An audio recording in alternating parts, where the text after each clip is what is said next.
ಎಲ್ರಿಗೂ ನಮಸ್ಕಾರ. ದ್ವಿತೀಯ PUC ಇತಿಹಾಸ ಮಧ್ಯವಾರ್ಷಿಕ ಪರೀಕ್ಷಾ ತಯಾರಿ 5 ಅಂಕಗಳ ಪ್ರಶ್ನೋತ್ತರ ಸರಣಿ ಭಾಗ 2ಕ್ಕೆ ನಿಮ್ಮೆಲ್ಲರಿಗೂ ಸ್ವಾಗತ.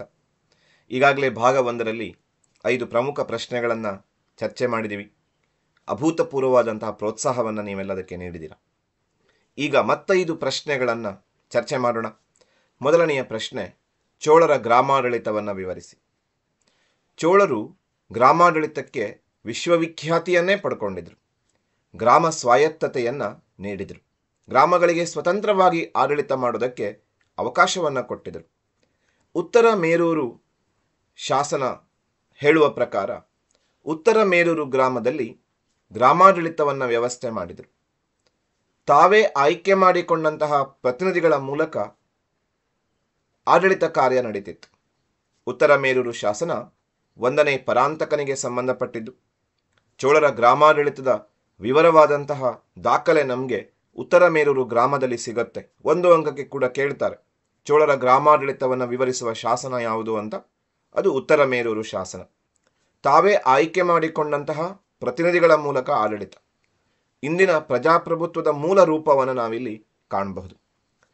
ಉತ್ತರ ಮೇರೂರು ಗ್ರಾಮವನ್ನು 30 ಭಾಗಗಳಾಗಿ ವಿಂಗಡಿಸಲಾಗಿತ್ತು. ಇವತ್ತು ಹೇಗೆ ಬೇರೆ ಬೇರೆ ಚುನಾವಣಾ ಕ್ಷೇತ್ರಗಳನ್ನಾಗಿ ವಿಂಗಡಿಸ್ತಾರೋ ಅದೇ ರೀತಿಯಲ್ಲಿ ಉತ್ತರ ಮೇರೂರು ಗ್ರಾಮವನ್ನು 30 ಭಾಗಗಳಾಗಿ ವಿಂಗಡಿಸಲಾಗಿತ್ತು. ಅವುಗಳಿಗೆ ಕುಡುಂಬು ಎಂದು ಕರೆಯುತ್ತಿದ್ದರು. ಪ್ರತಿ ಕುಡುಂಬುಗಳಿಂದ ಒಬ್ಬೊಬ್ಬ ಪ್ರತಿನಿಧಿಯನ್ನು 1 ವರ್ಷಗಳ ಅವಧಿಗಾಗಿ ಆಯ್ಕೆ ಮಾಡಲಾಗುತ್ತಿತ್ತು. ಆಯ್ಕೆಯ ವಿಧಾನವನ್ನು ಕುಡುವಲೈ ಅಥವಾ ಅದೃಷ್ಟದ ಆಯ್ಕೆ ಎಂದು ಕರೆಯಲಾಗುತ್ತಿತ್ತು. ಏನು ಅದೃಷ್ಟದ ಆಯ್ಕೆ? ನಿಗದಿಪಡಿಸಿದಂತಹ ದಿನ ಊರಿನ ಎಲ್ಲರೂ ಗ್ರಾಮದ ದೇವಾಲಯದ ಹತ್ತಿರ ಸೇರ್ತಾ ಇದ್ರು. ತಮ್ಮ ಆಯ್ಕೆಯ ಅಭ್ಯರ್ಥಿಯ ಹೆಸರನ್ನು ತಾಳೆಗರಿಯಲ್ಲಿ ಬರೆದು ನಿರ್ದಿಷ್ಟಪಡಿಸಿದ ಮಡಿಕೆಯೊಳಗೆ ಹಾಕ್ತಿದ್ರು. ಮತದಾನದ ಪ್ರಕ್ರಿಯೆ ಮುಗಿದ ನಂತರ ಚಿಕ್ಕ ಮಗುವಿನಿಂದ ತಾಳೆಗರಿಯನ್ನು ಎತ್ತಿಸ್ತಾ ಇದ್ರು ಹಾಗೂ ಯಾವ ಪ್ರತಿನಿಧಿ ಆಯ್ಕೆಯಾಗಿದ್ದಾನೆ ಅಂತ ಘೋಷಿಸ್ತಾ ಇದ್ರು. ಹೀಗೆ ಒಂದು ಅದೃಷ್ಟದ ಆಯ್ಕೆಯ ವಿಧಾನವನ್ನು ಅವರು ಅನುಸರಿಸ್ತಾ ಇದ್ರು. ಆಯ್ಕೆಯಾದಂತಹ ಪ್ರತಿನಿಧಿಗಳು ಬೇರೆ ಬೇರೆ ಸಮಿತಿಗಳಲ್ಲಿ ಕಾರ್ಯವನ್ನು ನಿರ್ವಹಿಸ್ತಾ ಇದ್ರು. ಮುಖ್ಯವಾಗಿ 3 ಸಮಿತಿಗಳಿದ್ವು. ಸಮಿತಿಗಳನ್ನು ವರಿಯಂ ಎಂದು ಕರೆಯುತ್ತಿದ್ದರು. ಅವುಗಳಲ್ಲಿ ವಾರ್ಷಿಕ ಸಮಿತಿ ಇತ್ತು, ಉದ್ಯಾನ ಸಮಿತಿ ಇತ್ತು, ಕೆರೆ ಕಟ್ಟೆಗಳ ಸಮಿತಿ ಇತ್ತು. ಯಾವುದಾದ್ರೂ ಒಂದು ಸಮಿತಿಯಲ್ಲಿ ಅವರು ಕಾರ್ಯವನ್ನು ಮಾಡ್ತಾ ಇದ್ರು. ವರಿಯಂ ಎನ್ನುವುದು ಸಮಿತಿಗಿದ್ದಂತಹ ಹೆಸರು. ಆ ಸಮಿತಿಯ ಸದಸ್ಯರನ್ನು ವರಿಯ ಪೆರುಮಕ್ಕಳ್ ಎಂದು ಕರಿತಾ ಇದ್ರು. ವರ್ಷದ 360 ದಿನ ಕಾರ್ಯವನ್ನು ಮಾಡ್ತಾ ಇದ್ರು. ಊರಿನ ಕಂದಾಯವನ್ನು ಸಂಗ್ರಹಣೆ ಮಾಡೋದು, ದೇವಾಲಯಗಳ ರಕ್ಷಣೆ ಮಾಡೋದು, ತೋಟಗಳ ರಕ್ಷಣೆ ಮಾಡೋದು, ಕೆರೆಗಳ ರಕ್ಷಣೆ ಮಾಡೋದು, ಆಸ್ತಿಯನ್ನು ರಕ್ಷಣೆ ಮಾಡೋದು, ಹೀಗೆ ಮೊದಲಾದಂತಹ ಕಾರ್ಯಗಳನ್ನು ಆಯ್ಕೆಯಾದ ಪ್ರತಿನಿಧಿಗಳು ನಡೆಸ್ಕೊಂಡು ಹೋಗ್ತಾ ಇದ್ರು. ಹೀಗೆ ಒಂದು ವ್ಯವಸ್ಥಿತವಾದ ಪ್ರಜಾಸತ್ತಾತ್ಮಕ ರೀತಿಯ ಗ್ರಾಮಾಡಳಿತ ಚೋಳರ ಕಾಲದಲ್ಲಿ ಉತ್ತರ ಮೇರೂರು ಗ್ರಾಮದಲ್ಲಿ ಇತ್ತು. ಇವತ್ತು ಹೇಗೆ ಚುನಾವಣೆಗೆ ಸ್ಪರ್ಧಿಸಬೇಕಾದ್ರೆ ಒಂದಿಷ್ಟು ಅರ್ಹತೆಗಳನ್ನು ಹೊಂದಿರಬೇಕು, ಹಾಗೆಯೇ ಉತ್ತರ ಮೇರೂರು ಗ್ರಾಮದ ಪ್ರತಿನಿಧಿಯಾಗಿ ಆಯ್ಕೆಯಾಗೋದಕ್ಕೆ ಹಲವಾರು ಅರ್ಹತೆಗಳನ್ನು ನಿಗದಿಪಡಿಸಿದರು. ಏನೇನು ಅರ್ಹತೆಗಳಿರಬೇಕು ಅಂತಂದರೆ, ಕನಿಷ್ಠ ಅರ್ಧ ಎಕರೆ ತೆರಿಗೆ ಕೊಡುವಂತಹ ಭೂಮಿಯನ್ನು ಹೊಂದಿರಬೇಕು, ಸ್ವಂತ ನಿವೇಶನದಲ್ಲಿ ಕಟ್ಟಿಸಿದಂತಹ ಸ್ವಂತ ಮನೆಯಲ್ಲಿ ವಾಸವಾಗಿರಬೇಕು, 35ಕ್ಕಿಂತ ಹೆಚ್ಚು ವಯಸ್ಸಾಗಿರಬೇಕು, 70ಕ್ಕಿಂತ ಕಡಿಮೆ ವಯಸ್ಸಾಗಿರಬೇಕು. ಮುಂದುವರೆದು ವೇದಗಳ ಬಗ್ಗೆ, ಬ್ರಾಹ್ಮಣಕಗಳ ಬಗ್ಗೆ, ವ್ಯಾವಹಾರಿಕ ಜ್ಞಾನಗಳ ಬಗ್ಗೆ ಅವನಿಗೆ ಗೊತ್ತಿರಬೇಕು, ಉತ್ತಮ ಚಾರಿತ್ರ್ಯವನ್ನು ಹೊಂದಿರಬೇಕು. ಇವೆಲ್ಲವೂ ಅರ್ಹತೆಗಳಾಗಿದ್ದವು. ಕೆಲವೊಂದು ಅನರ್ಹತೆಗಳಿದ್ದವು, ಚುನಾವಣೆಗೆ ಸ್ಪರ್ಧಿಸಲಿಕ್ಕೆ ಅನರ್ಹವಾಗುವಂತಹ ಅಂಶಗಳು. ಯಾವುದೋ ಒಂದು ಸಮಿತಿಯ ಸದಸ್ಯನಾಗಿ ಕಳೆದ 3 ವರ್ಷಗಳಿಂದ ಸತತವಾಗಿ ಕಾರ್ಯವನ್ನು ಮಾಡ್ತಾ ಇದ್ರೆ ಅಂತಹ ವ್ಯಕ್ತಿ ಮತ್ತೆ ಚುನಾವಣೆಗೆ ನಿಲ್ಲುವುದಕ್ಕೆ ಅವಕಾಶ ಇರಲಿಲ್ಲ. ಸತತವಾಗಿ 3 ವರ್ಷಗಳಿಂದ ಯಾವುದೇ ಸಮಿತಿಯಲ್ಲಿ ಆತ ಕಾರ್ಯನಿರ್ವಹಿಸ್ತಾ ಇದ್ರೆ ಅಥವಾ 3 ವರ್ಷಗಳಿಂದ ಆಯ್ಕೆಯಾಗಿ ಕಾರ್ಯನಿರ್ವಹಿಸ್ತಾ ಇದ್ರೆ ಅಂತಹ ವ್ಯಕ್ತಿ ಮತ್ತೆ ಚುನಾವಣೆಗೆ ಸ್ಪರ್ಧಿಸೋ ಹಾಗಿರಲಿಲ್ಲ. ಯಾವುದೇ ಸಮಿತಿಯಲ್ಲಿದ್ದು ಲೆಕ್ಕಪತ್ರವನ್ನು ಕೊಡದೇ ಇದ್ರೆ ಆ ವ್ಯಕ್ತಿನೂ ಚುನಾವಣೆಗೆ ಸ್ಪರ್ಧಿಸುವ ಹಾಗಿರಲಿಲ್ಲ, ಹಾಗೂ ಅವನ ಹತ್ತಿರದ ಸಂಬಂಧಿಗಳು ಸ್ಪರ್ಧೆ ಮಾಡುವ ಹಾಗಿರಲಿಲ್ಲ. ಮುಂದುವರೆದು ಅನೇಕ ಕಾರ್ಯಗಳನ್ನು ನಡೆಸಿದರೆ ಚುನಾವಣೆಯಲ್ಲಿ ಸ್ಪರ್ಧಿಸುವುದಕ್ಕೆ ಅವಕಾಶ ಇರಲಿಲ್ಲ. ದುಷ್ಟರು ಅಂತ ಅನಿಸ್ಕೊಂಡವರು, ಮೋಸಗಾರರು ಅಂತ ಅನಿಸ್ಕೊಂಡವರು, ಮದ್ಯ ಸೇವನೆ ಮಾಡುವಂಥವರು, ಕಳ್ಳತನದ ಆರೋಪವನ್ನು ಹೊತ್ತಿರುವವರು, ವ್ಯಭಿಚಾರದ ಆರೋಪ ಹೊತ್ತಿರುವವರು, ಬ್ರಾಹ್ಮಣ ಹತ್ಯೆಯ ಆರೋಪ ಹೊತ್ತವರು, ಹೀಗೆ ಹಲವರಿಗೆ ಚುನಾವಣೆಯ ಸ್ಪರ್ಧೆಗೆ ಅವಕಾಶವನ್ನು ಕೊಡ್ತಿರಲಿಲ್ಲ. ಇವೆಲ್ಲವನ್ನ ಗಮನಿಸಿದಾಗ ಇಂದಿನ ಚುನಾವಣೆಯ ಒಂದು ಬುನಾದಿಯನ್ನ, ಇಂದಿನ ಪ್ರಜಾಪ್ರಭುತ್ವ ವ್ಯವಸ್ಥೆಯ ಒಂದು ಬುನಾದಿಯನ್ನ ನಾವು ಉತ್ತರ ಮೇರೂರು ಗ್ರಾಮದಲ್ಲಿ ಚೋಳರ ಗ್ರಾಮಾಡಳಿತದಲ್ಲಿ ನೋಡ್ತೀವಿ. ಹಾಗಾಗಿ ವಿದ್ವಾಂಸರು ಇದನ್ನ ಚಿಕ್ಕ ಪ್ರಜಾಪ್ರಭುತ್ವದ ರಾಜ್ಯಗಳು ಅಂತ ಕರೀತಾರೆ. ಹೀಗೆ ನಾವು ಚೋಳರ ಗ್ರಾಮಾಡಳಿತವನ್ನ ಸಂಕ್ಷಿಪ್ತವಾಗಿ ವಿವರಿಸಬಹುದು. ಮಧ್ಯವಾರ್ಷಿಕ ಪರೀಕ್ಷೆಯಲ್ಲಿ ಖಂಡಿತ ಬರಬಹುದಾದಂತಹ ಒಂದು ಪ್ರಶ್ನೆ ಇದು, ಚೋಳರ ಗ್ರಾಮಾಡಳಿತ. ಮುಂದುವರೆದು ಎರಡನೆಯ ಪ್ರಶ್ನೆಯ ಕಡೆಗೆ ಬರೋಣ. ಅಮೋಘ ವರ್ಷನ ಸಾಧನೆಗಳನ್ನು ವಿವರಿಸಿ ಅಂತ ರಾಷ್ಟ್ರಕೂಟರು ಪಾಠದಲ್ಲಿ ಬರುವಂತಹ ಒಂದು ಪ್ರಮುಖವಾದ ಪ್ರಶ್ನೆ. ರಾಷ್ಟ್ರಕೂಟರ ಅತ್ಯಂತ ಶ್ರೇಷ್ಠ ದೊರೆ ಅಮೋಘ ವರ್ಷ. ಇವನನ್ನ ಶರ್ವ ಅಂತ ಕೂಡ ಕರೀತಾ ಇದ್ರು. ಸಿಂಹಾಸನಕ್ಕೆ ಬಂದಾಗ ಇವನು ಅಪ್ರಾಪ್ತ ವಯಸ್ಕ. ಮೂರನೇ ಗೋವಿಂದನ ಆಕಸ್ಮಿಕ ಮರಣಾನಂತರ ಈತ ಸಿಂಹಾಸನಕ್ಕೆ ಬರ್ತಾನೆ. ಚಿಕ್ಕ ವಯಸ್ಸು. ಹಾಗಾಗಿ ಇವನ ಚಿಕ್ಕಪ್ಪನಾದಂತಹ ಕರ್ಕ ಕೆಲವು ಸಮಯ ಆಡಳಿತ ನಿರ್ವಹಿಸ್ತಾನೆ. 814ರಿಂದ 821ರವರೆಗೆ ಕೆಲವು ವರ್ಷ ಕರ್ಕನ ಆಡಳಿತ ಇರುತ್ತೆ. ಪ್ರಾಪ್ತ ವಯಸ್ಕನಾಗ್ತಾ ಇದ್ದ ಹಾಗೆ ಅಮೋಘ ವರ್ಷ ಆಡಳಿತವನ್ನು ವಹಿಸ್ಕೊಳ್ತಾನೆ. ಇನ್ನು ಅಮೋಘ ವರ್ಷನ ಕಾಲ ಸಾಂಸ್ಕೃತಿಕ ಸಾಧನೆಗಳಿಗೆ ವಿಶೇಷವಾಗಿದ್ದು, ಮೂರನೇ ಗೋವಿಂದನ ಕಾಲಾವಧಿ ವಿಜಯಗಳಿಗೆ, ದಿಗ್ವಿಜಯಗಳಿಗೆ ಹೆಸರಾಗಿದ್ರೆ, ಅವನ ಮಗ ಅಮೋಘ ವರ್ಷನ ಕಾಲದಲ್ಲಿ ಸಾಂಸ್ಕೃತಿಕ ಸಾಧನೆಯಾಗತ್ತೆ. ಸಾಂಸ್ಕೃತಿಕ ಸಾಧನೆಗಳ ಮೂಲಕವೇ ನೃಪತುಂಗ ಅಂತ ಅನಿಸ್ಕೊಳ್ತಾನೆ ಅಮೋಘ ವರ್ಷ. ಹಾಗಾದರೆ ಏನೆಲ್ಲ ಸಾಧನೆಗಳಿದ್ದಾವೆ ಅಮೋಘ ವರ್ಷನ ಸಾಧನೆ ಅಂತ ನೋಡಿದರೆ, ಮೊದಲನೇದಾಗಿ ವಿಂಗವಳ್ಳಿ ಎಂಬಂತಹ ಕದನ. ಸಾಮಾನ್ಯ ಶಕ 830ರಲ್ಲಿ ಆತ ವಿಂಗವಳ್ಳಿ ಎಂಬ ಕದನವನ್ನ ಮಾಡ್ತಾನೆ ಮತ್ತು ಆ ಕದನದಲ್ಲಿ ವೆಂಗಿ ಚಾಲುಕ್ಯ ದೊರೆ ಮೂರನೇ ಗುಣಗ ವಿಜಯಾದಿತ್ಯನನ್ನ ಸೋಲಿಸ್ತಾನೆ. ಇದು ಅಮೋಘ ವರ್ಷನ ಅತಿ ಪ್ರಮುಖ ಸೈನಿಕ ಸಾಧನೆ. ವಿಂಗವಳ್ಳಿ ಕದನದಲ್ಲಿ ಮೂರನೇ ಗುಣಗ ವಿಜಯಾದಿತ್ಯನನ್ನ ಸೋಲಿಸ್ತಾನೆ ಅಂತ. ಆ ನಂತರದಲ್ಲಿ ಇನ್ನೊಂದು ಪ್ರಮುಖ ಕದನವನ್ನ ಮಾಡ್ತಾನೆ, ರಾಜರಾಮುಡು ಕದನ ಅಂತ. ಆದರೆ ರಾಜರಾಮುಡು ಕದನದಲ್ಲಿ ಅಮೋಘ ವರ್ಷ ಸೋಲನ್ನು ಅನುಭವಿಸ್ತಾನೆ. ಗಂಗ ದೊರೆಯಾದಂತಹ ನೀತಿಮಾರ್ಗ ಎರೆಗಂಗನಿಂದ ಈ ಸೋಲನ್ನು ಅನುಭವಿಸ್ತಾನೆ. ಈ ಸೋಲಿಗಿಂತ ಮೊದಲು ಗಂಗ ರಾಜ್ಯದ ಮೇಲೆ ಅಮೋಘ ವರ್ಷನ ಸೇನಾಪತಿಯಾದಂತಹ ಬಂಕೇಶ ತನ್ನ ಹಿಡಿತವನ್ನು ಹೊಂದಿದ್ದ.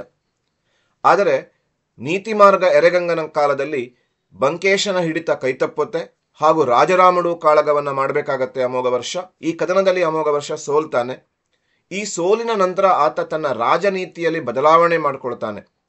ವೈವಾಹಿಕ ಸಂಬಂಧಗಳ ಮೂಲಕವಾಗಿ ತನ್ನ ನೆರೆಹೊರೆಯ ರಾಜ್ಯಗಳನ್ನು ಮಿತ್ರರನ್ನಾಗಿ ಮಾಡಿಸಿಕೊಳ್ಳುವಂಥ ಒಂದು ಮಹತ್ವದ ಹೆಜ್ಜೆ ಇಡ್ತಾನೆ. ಆ ಮಹತ್ವದ ಹೆಜ್ಜೆಯೇ ಅವನ ಸಾಂಸ್ಕೃತಿಕ ಸಾಧನೆಗಳಿಗೆ ಬೆನ್ನೆಲುಬಾಗಿ ನಿಲ್ಲುತ್ತೆ. ಮೂರನೆಯ ಒಂದು ಪ್ರಮುಖವಾದಂತಹ ಅವನ ರಾಜನೀತಿ ಅಂದರೆ ವೈವಾಹಿಕ ಸಂಬಂಧಗಳ ರಾಜನೀತಿ. ಅವನು ಮುಖ್ಯವಾಗಿ 3 ವಿರೋಧಿಗಳನ್ನು ಹೊಂದಿದ್ದ ತನ್ನ ಸರೌಂಡಿಂಗ್ಸ್ ಅಲ್ಲಿ. ಅದರಲ್ಲಿ ಮುಖ್ಯವಾಗಿ ಗಂಗರು, ವೆಂಗಿಯ ಚಾಲುಕ್ಯರು ಮತ್ತು ಕಂಚಿಯ ಪಲ್ಲವರು. ಇವನಿಗೆ 3 ಜನ ಪುತ್ರಿಯರಿದ್ದರು. ಅದರಲ್ಲಿ ಹಿರಿಯವಳು ಚಂದ್ರಲಬ್ಬೆ ಅಂತ. ಆ ಚಂದ್ರಲಬ್ಬೆಯನ್ನ ನೀತಿಮಾರ್ಗ ಎರೆಗಂಗನ ಮಗ ಭೂತುಗನಿಗೆ ಕೊಟ್ಟು ವಿವಾಹ ಮಾಡ್ತಾನೆ. ಅದರೊಂದಿಗೆ ಗಂಗಾ ಮತ್ತು ರಾಷ್ಟ್ರಕೂಟರು ಸಂಬಂಧಿಗಳಾಗ್ತಾರೆ. ಮಿತ್ರತ್ವವನ್ನು ಬೆಳೆಸ್ಕೊಳ್ತಾನೆ ಈ ವಿವಾಹದ ಮೂಲಕವಾಗಿ. ಇಲ್ಲಿ ಬುದ್ಧಿವಂತಿಕೆ ಹೆಜ್ಜೆಯನ್ನು ನೋಡ್ತೀವಿ. ಚಂದ್ರಲಬ್ಬೆಯನ್ನ ನೀತಿಮಾರ್ಗ ಎರೆಗಂಗನ ಮಗನಾದ ಭೂತುಗನಿಗೆ ಕೊಟ್ಟು ಮದುವೆ ಮಾಡ್ತಾನೆ. ಗಂಗಾ ಮತ್ತು ರಾಷ್ಟ್ರಕೂಟರ ನಡುವೆ ಒಂದು ಬಲವಾದ ಮೈತ್ರಿಯನ್ನು ಏರ್ಪಡಿಸ್ತಾನೆ. ಈ ಮೈತ್ರಿ ಮುಂದೆ ತಕ್ಕೋಳಂ ಕಾಳಗದಲ್ಲಿ ಕೂಡ ಸಹಾಯವನ್ನ ಮಾಡತ್ತೆ. ಮುಂದುವರೆದು ಎರಡನೆಯ ಮಗಳು ಶೀಲ ಮಹಾದೇವಿ, ಅವಳನ್ನ ವೆಂಗಿ ಚಾಲುಕ್ಯರ ರಾಜಕುಮಾರ ವಿಷ್ಣುವರ್ಧನನಿಗೆ ಕೊಟ್ಟು, ವಿಜಯಾದಿತ್ಯನ ಮಗ ವಿಷ್ಣುವರ್ಧನನಿಗೆ ಕೊಟ್ಟು ಮದುವೆ ಮಾಡ್ತಾನೆ. ವೆಂಗಿ ಮತ್ತು ರಾಷ್ಟ್ರಕೂಟರ ನಡುವೆ ಒಂದು ಭದ್ರ ಬುನಾದಿಯನ್ನ ಹಾಕ್ತಾನೆ. ಇನ್ನು ಮೂರನೆಯ ಮಗಳು ಸಂಕಾಳನ್ನ ಪಲ್ಲವರ 3ನೇ ನಂದಿವರ್ಮನಿಗೆ ಕೊಟ್ಟು ವಿವಾಹ ಮಾಡ್ತಾನೆ. ಈ 3 ವಿವಾಹಗಳಿಂದ 4 ರಾಜಮನೆತನಗಳು ಮೈತ್ರಿಯುತ ಬಾಂಧವ್ಯದಲ್ಲಿ ಸೇರ್ಕೊಳ್ಳುತ್ತೆ. ರಾಷ್ಟ್ರಕೂಟರು ಗಂಗರು, ರಾಷ್ಟ್ರಕೂಟರು ವೆಂಗಿ ಚಾಲುಕ್ಯರು, ರಾಷ್ಟ್ರಕೂಟರು ಪಲ್ಲವರು. ಹೀಗೆ ದಕ್ಷಿಣ ಭಾರತದಲ್ಲಿ ಒಂದು ಸೌಹಾರ್ದಯುತವಾದ ಪರಂಪರೆಗೆ ನಾಂದಿ ಹಾಕ್ತಾನೆ ಅಮೋಘ ವರ್ಷ. ಇದರಿಂದ ಅಮೋಘ ವರ್ಷನ ಕಾಲ ಸಾಂಸ್ಕೃತಿಕವಾಗಿ ಉತ್ತುಂಗಕ್ಕೆ ಇರುವುದಕ್ಕೆ ಸಹಾಯ ಆಗತ್ತೆ. ಮುಂದುವರೆದು ಅವನ ಸಾಧನೆಯ ಬಗ್ಗೆ, ಅವನ ಗೌರವದ ಬಗ್ಗೆ ಹೇಳೋದಾದರೆ, ನೀಲಗೊಂದ ಮತ್ತು ಶಿರೂರು ಶಾಸನದ ಪ್ರಕಾರ ಹಲವು ರಾಜ್ಯಗಳಿಂದ ಆತ ಪೂಜಿಸಲ್ಪಡ್ತಾ ಇದ್ದ, ಗೌರವಿಸಲ್ಪಡ್ತಾ ಇದ್ದ. ಅವುಗಳಲ್ಲಿ ನಾವು ಕೆಲವೊಂದು ರಾಜ್ಯಗಳನ್ನು ನೋಡೋದಾದರೆ ಅಂಗ, ಅತ್ಯಂತ ಪೂರ್ವದಲ್ಲಿರುವಂತಹ ಅಂಗ, ವಂಗ, ಮಗಧ ಹಾಗೂ ಮಾಳ್ವಗಳಿಂದ ಆತ ಪೂಜಿಸಲ್ಪಡ್ತಾ ಇದ್ದ. ಆ ರಾಜ್ಯಗಳಿಂದ ಗೌರವವನ್ನು ಪಡ್ಕೊಳ್ತಾ ಇದ್ದ. ಹೀಗೆ ಸುತ್ತಮುತ್ತಲಿನ ಹಲವಾರು ರಾಜ್ಯಗಳು ಅಮೋಘ ವರ್ಷನನ್ನ ಗೌರವಿಸ್ತಾ ಇದ್ರು, ಅವನ ಸಾರ್ವಭೌಮತ್ವವನ್ನು ಒಪ್ಕೊಂಡಿದ್ರು ಅನ್ನೋದನ್ನು ನಾವಿಲ್ಲಿ ಸೂಕ್ಷ್ಮವಾಗಿ ತಿಳ್ಕೋಬಹುದು. ಮುಂದುವರೆದು ಬಂಕಾಪುರ ನಗರದ ನಿರ್ಮಾಣ ಅಂತ. ಯುವರಾಜ ಕೃಷ್ಣ ಅಮೋಘವರ್ಷನ ವಿರುದ್ಧ ದಂಗೆ ಹೇಳ್ತಾನೆ. ಆ ಸಂದರ್ಭದಲ್ಲಿ ಬಂಕೇಶ ಬಹಳ ಮುಖ್ಯ ಪಾತ್ರವನ್ನು ವಹಿಸ್ತಾನೆ. ದಂಗೆ ಇದ್ದಂತಹ ಯುವರಾಜ ಕೃಷ್ಣನ ದಂಗೆಯನ್ನು ಶಮನ ಮಾಡ್ತಾನೆ. ಮಾತ್ರ ಅಲ್ಲ, ಯುವರಾಜನ ಮನಸ್ಸನ್ನು ಪರಿವರ್ತಿಸಿ ಪಶ್ಚಾತ್ತಾಪ ಪಡುವಂತೆ ಮಾಡ್ತಾನೆ. ಇದರಿಂದ ತುಂಬ ಖುಷಿಯಾಗುತ್ತೆ ಅಮೋಘವರ್ಷನಿಗೆ. ತನ್ನ ಸೇನಾಪತಿಯಾದಂತಹ ಬಂಕೇಶನ ಹೆಸರಿನಲ್ಲಿ ಆತ ಒಂದು ನಗರವನ್ನು ನಿರ್ಮಿಸ್ತಾನೆ, ಅದುವೇ ಬಂಕಾಪುರ. ಹೀಗೆ ಬಂಕಾಪುರ ಎಂಬಂತಹ ನಗರದ ನಿರ್ಮಾಣ ಆಗತ್ತೆ ಬಂಕೇಶನ ಹೆಸರಿನಲ್ಲಿ. ಜೊತೆಯಲ್ಲಿ ಬಂಕೇಶನಿಗೆ ಬನವಾಸಿಯ ರಾಜ್ಯಪಾಲತ್ವವನ್ನು ಕೂಡ ಕೊಡ್ತಾನೆ. ಹೀಗೆ ತನ್ನ ಜೊತೆಯಲ್ಲಿ ಕಾರ್ಯನಿರ್ವಹಿಸುತ್ತಿರುವವರನ್ನು ಗೌರವಿಸುವ, ಅವರ ಕಾರ್ಯವನ್ನು ಶ್ಲಾಘಿಸುವ, ಅದನ್ನು ಕೂಡ ಸ್ಮರಣೀಯವಾಗಿಸುವ ಕೆಲಸವನ್ನು ಮಾಡ್ತಾನೆ ಅಮೋಘವರ್ಷ. ಬಂಕಾಪುರದ ನಗರದ ನಿರ್ಮಾಣ ಅನ್ನೋ ಒಂದು ಅಂಶದಲ್ಲಿ ನಾವು ಇದನ್ನು ಗಮನಿಸ್ತಾ ಇದ್ದೀವಿ. ಇವನು ಪ್ರಜಾಪ್ರೇಮಿ. ಚಂದ್ರಗುಪ್ತ ಮೌರ್ಯ ಹೇಗೆ ತನ್ನ ಪ್ರಜಾ ಕಲ್ಯಾಣಕ್ಕಾಗಿ ಸಲ್ಲೇಖನ ವೃತವನ್ನು ಆಚರಿಸಿದ್ನೋ ಅದೇ ರೀತಿಯ ಒಂದು ಘಟನೆ ಆಗತ್ತೆ. ತನ್ನ ರಾಜ್ಯದಲ್ಲಿ ಬರಬಹುದಾದಂತಹ ಕ್ಷಾಮವನ್ನು ನಿವಾರಿಸುವ ಸಲುವಾಗಿ ಕೊಲ್ಲಾಪುರದ ಮಹಾಲಕ್ಷ್ಮಿಗೆ ತನ್ನ ಹೆಬ್ಬೆರಳನ್ನು ದಾನ ಮಾಡ್ತಾನೆ, ತನ್ನ ಕೈನ ಬೆರಳನ್ನು ಕತ್ತರಿಸಿ ಕೊಡ್ತಾನೆ. ಹೀಗೆ ಪ್ರಜಾಪ್ರೇಮಿಯಾಗಿ ಕೊಲ್ಲಾಪುರದ ಮಹಾಲಕ್ಷ್ಮಿಯ ಭಕ್ತನಾಗಿ ತನ್ನ ಪ್ರಜೆಗಳಿಗೆ ಒಳಿತಾಗಲಿ ಅಂತ ಹೇಳಿ ತನ್ನ ಕೈಬೆರಳನ್ನೇ ದಾನ ಮಾಡುವಂತಹ ಒಬ್ಬ ಶ್ರೇಷ್ಠ ಮನಸ್ಕ ಪ್ರಜಾಪ್ರೇಮಿ ದೊರೆಯನ್ನು ನಾವು ನೋಡ್ತೀವಿ. ಸ್ವತಃ ಕವಿಯಾಗಿದ್ದವನು ಅಮೋಘವರ್ಷ. ಸಂಸ್ಕೃತದಲ್ಲಿ ಪ್ರಶ್ನೋತ್ತರ ರತ್ನಮಾಲ ಎಂಬ ಅದ್ವಿತೀಯ ಕೃತಿಯನ್ನು ರಚಿಸ್ತಾನೆ. ಕವಿ ಆದಮೇಲೆ ಕವಿಗಳನ್ನು ಪೋಷಿಸುವವನು ಆಗಿರಲೇಬೇಕು. ಸ್ವತಃ ಕವಿಗಳ ಪೋಷಕ, ವಿದ್ವಾಂಸರ ಆಶ್ರಯದಾತ. ಅನೇಕ ಕವಿಗಳಿಗೆ ಆಶ್ರಯ ಕೊಟ್ಟಿದ್ದ. ಅದರಲ್ಲಿ ನಾವು ಗಮನಿಸ್ತಾ ಬರೋದಾದರೆ ಜೈನ ಕವಿಗಳಾದಂತಹ ಜಿನಸೇನಾಚಾರ್ಯ, ಮಹಾವೀರಾಚಾರ್ಯ, ಶಕ್ತಾಯನ, ಜೊತೆಯಲ್ಲಿ ಕನ್ನಡದ ಮೊಟ್ಟ ಮೊದಲ ಉಪಲಬ್ಧ ಕೃತಿಯಾದ ಕವಿರಾಜ ಮಾರ್ಗವನ್ನು ಬರೆದಂತಹ ಶ್ರೀವಿಜಯ. ಹೀಗೆ ಇವರೆಲ್ಲರಿಗೂ ಆತ ಆಶ್ರಯವನ್ನು ಕೊಟ್ಟಿದ್ದ. ಸ್ವತಃ ಕವಿಯಾಗಿದ್ದ, ವಿದ್ವಾಂಸರನ್ನು ಪೋಷಿಸುವವನು. ಶ್ರೀವಿಜಯ ಕವಿರಾಜ ಮಾರ್ಗವನ್ನು ಬರಿತಾನೆ, ಕನ್ನಡದ ಮೊಟ್ಟ ಮೊದಲ ಉಪಲಬ್ಧ ಕೃತಿಯನ್ನು. ಮುಂದುವರೆದು ಮಾನ್ಯಖೇಟ ನಗರ ಅದೆಷ್ಟು ಪ್ರಖ್ಯಾತಿಯಾಗಿತ್ತು ಅಂದರೆ ವಿಶ್ವದಲ್ಲೆಲ್ಲ ಮಾನ್ಯಖೇಟದ ಸುದ್ದಿ ಹರಿದಾಡ್ತಾ ಇತ್ತು. ಆ ಮಾನ್ಯಖೇಟದ ಪ್ರಸಿದ್ಧಿಯನ್ನು ಇಡೀ ವಿಶ್ವದಾದ್ಯಂತ ಪಸರಿಸುವಂತೆ ಮಾಡ್ತಾನೆ. ಮಾನ್ಯಖೇಟವನ್ನು ಅತ್ಯಂತ ವೈಭವಯುತವಾಗಿ ನಿರ್ಮಾಣಗೊಳಿಸ್ತಾನೆ ಅಮೋಘವರ್ಷ. ಮುಂದುವರೆದು ಪ್ರಪಂಚದಲ್ಲಿಯೇ 4 ಶ್ರೇಷ್ಠ ಸಾಮ್ರಾಜ್ಯಗಳಲ್ಲಿ ಒಂದು ಎಂಬ ಕೀರ್ತಿ ಪತಾಕೆಯನ್ನು ರಾಷ್ಟ್ರಕೂಟರು ಪಡ್ಕೊಳ್ಳೋದಕ್ಕೆ ಅಮೋಘವರ್ಷ ಕಾರಣನಾಗ್ತಾನೆ. ಶ್ರೇಷ್ಠ ಸಾಮ್ರಾಜ್ಯದ ನಿರ್ಮಾತೃಂತ ಇಲ್ಲಿ ನಾವು ಅದನ್ನು ಪರಿಗಣಿಸ್ತೀವಿ. ಇವನ ಆಸ್ಥಾನಕ್ಕೆ ಅರೇಬಿಯಾದ ಒಬ್ಬ ಪ್ರವಾಸಿಗ ಭೇಟಿ ಕೊಡ್ತಾನೆ, ಸುಲೇಮಾನ್ ಅಂತ. ಸಾಮಾನ್ಯ ಶಕ 851ರಲ್ಲಿ ಸುಲೇಮಾನ್ ಭೇಟಿ ಕೊಡ್ತಾನೆ. ಸುಲೇಮಾನ್ ಉದ್ಗಾರ ಮಾಡ್ತಾನೆ, ಪ್ರಪಂಚದ 4 ಶ್ರೇಷ್ಠ ಸಾಮ್ರಾಜ್ಯಗಳಲ್ಲಿ ರಾಷ್ಟ್ರಕೂಟ ಸಾಮ್ರಾಜ್ಯ ಒಂದು ಅಂತ. ಇನ್ನು ಉಳಿದದ್ದನ್ನು ಕೂಡ ಹೆಸರಿಸ್ತಾನೆ ಅವನು. ಚೀನಾದ ಸಾಮ್ರಾಜ್ಯ, ಬಾಗ್ದಾದ್ನ ಖಲೀಫರ ಸಾಮ್ರಾಜ್ಯ ಮತ್ತು ಕಾನ್ಸ್ಟಾಂಟಿನೋಪಲ್ ಸಾಮ್ರಾಜ್ಯ. ಅಷ್ಟೇ ಶ್ರೇಷ್ಠವಾದಂತಹ ಇನ್ನೊಂದು ಸಾಮ್ರಾಜ್ಯ ಭಾರತದಲ್ಲಿದೆ, ಅದು ರಾಷ್ಟ್ರಕೂಟರ ಸಾಮ್ರಾಜ್ಯ ಅಂತ. ಹೀಗೆ ಸುಲೇಮಾನ್ ಹೇಳಿದಂತಹ ಮಾತು ವಾಸ್ತವಿಕತೆಗೆ ಹತ್ತಿರ ಇರುತ್ತೆ, ಯಾಕೆಂದರೆ ಅವನೊಬ್ಬ ವಿದೇಶಿ ಪ್ರವಾಸಿಗ. ಹೀಗೆ ಶ್ರೇಷ್ಠ ಸಾಮ್ರಾಜ್ಯದ ನಿರ್ಮಾತೃನಾಗ್ತಾನೆ ಅಮೋಘವರ್ಷ. ಕೊನೆಯಲ್ಲಿ ಅವನ ಬಿರುದುಗಳ ಕಡೆಗೆ ನೋಡಬೇಕು. ರಟ್ಟಮಾರ್ತಾಂಡ, ವೀರನಾರಾಯಣ, ಶ್ರೀವಲ್ಲಭ, ನೃಪತುಂಗ, ಹೀಗೆ ಹಲವಾರು ಬಿರುದುಗಳಿಂದ ಕಂಗೊಳಿಸ್ತಾ ಇದ್ದವನು ಅಮೋಘವರ್ಷ. ಹೀಗೆ ನಾವು ಅಮೋಘವರ್ಷನ ಸಾಧನೆಯನ್ನು ಅಭ್ಯಾಸ ಮಾಡಬೇಕು, ಅದನ್ನು ಪ್ರಸ್ತುತಪಡಿಸಬೇಕು. ವಿಂಗವಳ್ಳಿ ಕದನ, ರಾಜರಾಮಡು ಕಾಳಗದಲ್ಲಿ ಸೋತರೂ ಕೂಡ ವೈವಾಹಿಕ ಸಂಬಂಧಗಳ ರಾಜನೀತಿ, ತನ್ನ 3 ಪುತ್ರಿಯರ ವೈವಾಹಿಕ ಸಂಬಂಧಗಳ ಮೂಲಕ ಸ್ನೇಹ ಸಂಬಂಧ, ಹಲವು ರಾಜ್ಯಗಳಿಂದ ಗೌರವಿಸಲ್ಪಟ್ಟವನು, ಬಂಕಾಪುರ ನಿರ್ಮಿಸಿದವನು, ಮಾನ್ಯಖೇಟವನ್ನು ಅತ್ಯಂತ ಜನಪ್ರಿಯಗೊಳಿಸಿದವನು, ಅದರ ಕೀರ್ತಿ ಪತಾಕೆಯನ್ನು ಹಾರಿಸಿದವನು, ಪ್ರಜಾಪ್ರೇಮಿಯಾಗಿದ್ದವನು, ಕೊಲ್ಲಾಪುರದ ಮಹಾಲಕ್ಷ್ಮಿಗೆ ಕೈ ಬೆರಳನ್ನು ದಾನ ಮಾಡಿದವನು, ಸ್ವತಃ ಕವಿಗಳ ಪೋಷಕ, ಸುಲೇಮಾನ್ನಿಂದ ಹೊಗಳಿಸಿಕೊಳ್ತಾನೆ. ಈ ಎಲ್ಲ ಅಂಶಗಳನ್ನು ನಾವು ಅಮೋಘವರ್ಷನ ಸಾಧನೆಯಲ್ಲಿ ಬರೀಬೇಕಾಗತ್ತೆ. ಮುಂದುವರೆದು ನಾವು 3ನೆಯ ಪ್ರಶ್ನೆಯ ಕಡೆಗೆ ಬರೋಣ. ಧರ್ಮ ಮತ್ತು ಸಾಹಿತ್ಯಕ್ಕೆ ಹೊಯ್ಸಳರ ಕೊಡುಗೆಗಳನ್ನು ವಿವರಿಸಿ. ಹೊಯ್ಸಳರು ಪಾಠದಲ್ಲಿ 3 ಪ್ರಶ್ನೆ ಇದೆ. ಒಂದಲ್ಲ ಒಂದು ಪ್ರಶ್ನೆ ಬಂದೇ ಬರುವ ಸಾಧ್ಯತೆ ಇದೆ. ನಾವು ಕಳೆದ ಒಂದು ಸಂಚಿಕೆಯಲ್ಲಿ ಹೊಯ್ಸಳರ ಶಿಲ್ಪಕಲೆಯ ಲಕ್ಷಣವನ್ನು ನೋಡಿದರೆ, ಈ ಸಂಚಿಕೆಯಲ್ಲಿ ಧರ್ಮ ಮತ್ತು ಸಾಹಿತ್ಯಕ್ಕೆ ಹೊಯ್ಸಳರ ಕೊಡುಗೆಯನ್ನು ನೋಡ್ತಾ ಇದ್ದೀವಿ. ಇವರ ಧರ್ಮಕ್ಕೆ ಬಂದರೆ ವಿಶೇಷವಾಗಿ ಶೈವ, ವೈಷ್ಣವ ಮತ್ತು ಜೈನ ಧರ್ಮಗಳನ್ನು ಇವರು ಪೋಷಣೆ ಮಾಡ್ತಾರೆ. ಧರ್ಮ ಸಹಿಷ್ಣುತೆಯನ್ನು ಬೆಳೆಸ್ತಾರೆ. ಅನೇಕ ಅರಸರು ಜೈನ ಧರ್ಮವನ್ನು ಪಾಲಿಸ್ತಾರೆ, ಜೈನ ಧರ್ಮವನ್ನು ಅನುಸರಿಸ್ತಾರೆ, ಅದನ್ನು ಪೋಷಣೆ ಮಾಡ್ತಾರೆ. ಶೈವ ವೈಷ್ಣವ ಧರ್ಮವನ್ನು ಕೂಡ ಪೋಷಣೆ ಮಾಡ್ತಾರೆ. ಇವರ ಪ್ರಮುಖ ಅರಸನಾದಂತಹ ಬಿಟ್ಟಿದೇವ ಆರಂಭದಲ್ಲಿ ಜೈನನಾಗಿದ್ದ. ರಾಮಾನುಜರ ಪ್ರಭಾವಕ್ಕೊಳಗಾಗ್ತಾನೆ, ವೈಷ್ಣವನಾಗ್ತಾನೆ. ತನ್ನ ಹೆಸರನ್ನು ಬಿಟ್ಟಿದೇವ ಎನ್ನುವುದರ ಬದಲಿಗೆ ವಿಷ್ಣುವರ್ಧನ ಅಂತ ಬದಲಾಯಿಸಿಕೊಳ್ತಾನೆ. ಆದರೆ ಆತ ಯಾರನ್ನೂ ಒತ್ತಾಯ ಮಾಡೋದಿಲ್ಲ. ತಾನು ವೈಷ್ಣವನಾದೆ ಅಂತ ಇತರರನ್ನ ವೈಷ್ಣವರಾಗಿ ಅಂತ ಒತ್ತಾಯಿಸೋದಿಲ್ಲ. ಅವನ ರಾಣಿ ಶಾಂತಲೆ ಜೈನಳಾಗಿ ಮುಂದುವರಿತಾಳೆ. ಅವನ ಅನೇಕ ಸೇನಾಪತಿಗಳು ಜೈನರಾಗಿರುತ್ತಾರೆ. For example Gangaraja. ಹೀಗೆ ನಾವೊಂದು ಧಾರ್ಮಿಕವಾದಂತಹ ಸಹಿಷ್ಣುತೆಯನ್ನು ನೋಡ್ತೀವಿ. ಇದನ್ನು ನಾವು ಇವರ ಧರ್ಮದ ಕೊಡುಗೆಗಳಲ್ಲಿ ನೋಡಬೇಕು. ಶೈವ, ವೈಷ್ಣವ, ಜೈನ ಧರ್ಮಗಳ ಪೋಷಣೆ. ಅನೇಕ ರಾಜರು ಜೈನ ಧರ್ಮಕ್ಕೆ ರಾಜಾಶ್ರಯ ಕೊಟ್ಟರು. ವಿಷ್ಣುವರ್ಧನ ಕೂಡ ಆರಂಭದಲ್ಲಿ ಜೈನ, ರಾಮಾನುಜರ ಪ್ರಭಾವದಿಂದ ವೈಷ್ಣವನಾಗ್ತಾನೆ. ಆದರೆ ಯಾರನ್ನೂ ವೈಷ್ಣವರಾಗಿ ಅಂತ ಒತ್ತಾಯ ಮಾಡೋದಿಲ್ಲ. ಅವನ ಮಡದಿ ಶಾಂತಲೆ ವೈಷ್ಣವಳಾಗಿದ್ಲು. ಸೇನಾಪತಿ ಗಂಗರಾಜ ಪತ್ನಿಯಾಗಿದ್ದಂತಹ ರಾಣಿಯಾಗಿದ್ದಂತಹ ಶಾಂತಲೆ ಜೈನಳಾಗಿದ್ಲು. ಸೇನಾಪತಿಯಾಗಿದ್ದಂತಹ ಗಂಗರಾಜ ಕೂಡ ಜೈನನಾಗಿದ್ದ. ಹೀಗೆ ಒಂದು ಧಾರ್ಮಿಕವಾದ ಸಹಿಷ್ಣುತಾ ಭಾವ ಇತ್ತು ಹೊಯ್ಸಳರ ಕಾಲದಲ್ಲಿ. ಮುಂದುವರೆದು ನಾವು ಅವರ ಸಾಹಿತ್ಯದ ಕೊಡುಗೆಗಳ ಕಡೆಗೆ ಬಂದರೆ 2 ಸಾಹಿತ್ಯಗಳನ್ನು ನೋಡ್ತೀವಿ. ಕನ್ನಡ ಸಾಹಿತ್ಯ ಹಾಗೂ ಇನ್ನೊಂದು ಸಂಸ್ಕೃತ ಸಾಹಿತ್ಯ. ಕನ್ನಡ ಸಾಹಿತ್ಯ ನಿಜವಾಗಲೂ ಅದ್ಭುತವಾದಂತಹ ಪ್ರಗತಿಯನ್ನು ಕಂಡಂತಹ ಕಾಲ ಹೊಯ್ಸಳರ ಕಾಲ. ಸಾಹಿತ್ಯದ ವಿಶಿಷ್ಟ ಪ್ರಕಾರಗಳನ್ನು ಬೆಳೆಸಿದವರು ಹೊಯ್ಸಳರು. ಹಾಗೆಲ್ಲ ಯಾರೆಲ್ಲ ಇದ್ರು ನೋಡ್ತಂದ್ರೆ, ನಾಗಚಂದ್ರ ಇದ್ದ, ಅಭಿನವ ಪಂಪ ಅಂತಾನೆ ಕರೀತಾ ಇದ್ರು.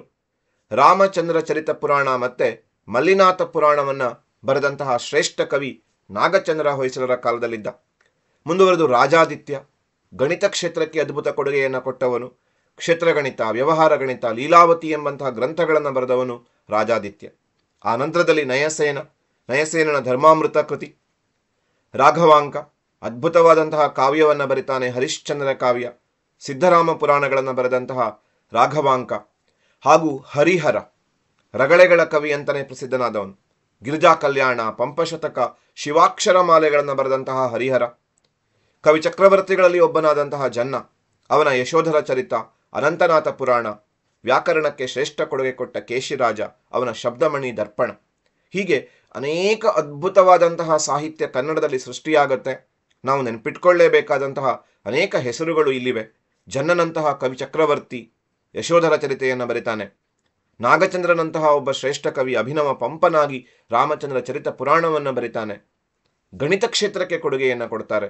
ರಾಘವಾಂಕನ ಹರಿಶ್ಚಂದ್ರ ಕಾವ್ಯ ಓದುಗರ ರೋಚಕತೆಯನ್ನು ಸೆಳೆಯಬಲ್ಲಂತಹ ಕೃತಿ ಹರಿಶ್ಚಂದ್ರ ಕಾವ್ಯ. ಹರಿಶ್ಚಂದ್ರನ ಸತ್ಯ, ಆ ಹೊಯ್ದಾಟಗಳು, ದುಃಖ, ದುಮ್ಮಾನ ಎಲ್ಲವನ್ನ ಅತ್ಯಂತ ಸುಂದರವಾಗಿ ವಿಶ್ಲೇಷಿಸುವವನು ರಾಘವಾಂಕ. ಹರಿಹರನ ಅದ್ಭುತ ಕೃತಿ ಗಿರಿಜಾ ಕಲ್ಯಾಣ, ಕೇಶಿರಾಜನ ವ್ಯಾಕರಣದ ಶ್ರೇಷ್ಠ ಅಣಿಮುತ್ತು, ಶಬ್ದಮಣಿ ದರ್ಪಣ. ಇವೆಲ್ಲವುಗಳು ಕನ್ನಡ ಸಾಹಿತ್ಯದ ಸಾಧನೆಗಳಾದರೆ ಸಂಸ್ಕೃತ ಸಾಹಿತ್ಯದಲ್ಲಿ ಕೂಡ ಅನೇಕ ಸಾಹಿತ್ಯ ಕೃತಿಗಳು ರಚನೆಯಾಗುತ್ತೆ.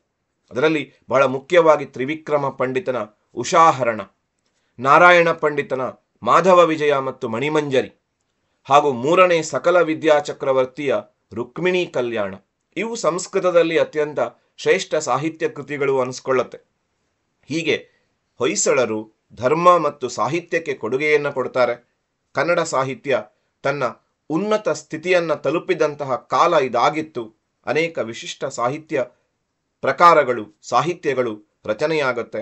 ವ್ಯಾಕರಣ, ಕಾವ್ಯ, ಗಣಿತ ಗ್ರಂಥಗಳು, ಹೀಗೆ ವಿವಿಧ ಪ್ರಕಾರದ ಗ್ರಂಥಗಳಿಗೆ ಸಾಕ್ಷಿಯಾಗತ್ತೆ ಹೊಯ್ಸಳರ ಕಾಲ.